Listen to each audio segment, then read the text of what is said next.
فرشاد مومنی کارشناس حکومتی گفت ابرتورم در ایران رخ داده و وارد مرحله فلاکت شده ایم. اقتصاد ایران 5 دهه است با تورم 2 رقمی روبروه و یکی از دیرپاترین تورم‌های جهان رو داره.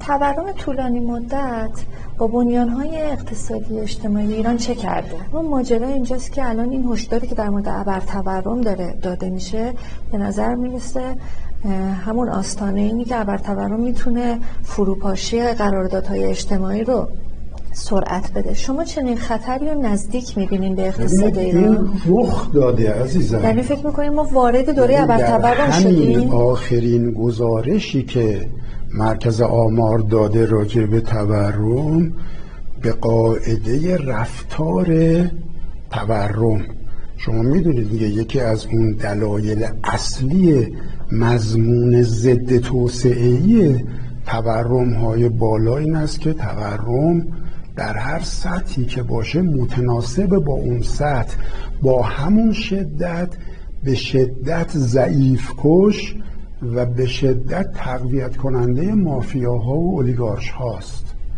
خب تو همین گزارش خرداد مرکز آمار راجع به تورم میگه که چه از نظر گروه‌های درآمدی و چه از نظر استانهای محروم تو توزیع منطقه‌ای تورم تو بعضی از گروه‌های درآمدی و توی بعضی از مناطق ما سر و کله تورم 3 رقمی پیدا شده و این تازه گزارش رسمی است.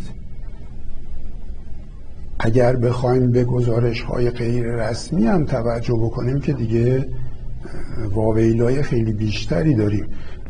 یعنی هر موج تورمی آثار متناسب ضد تولیدی و ضد اشتغالی خودش رو هم به همراه داره و وقتی که تورم و بیکاری با هم جمع میشن یعنی ما وارد ورطه فلاکت شده ایم.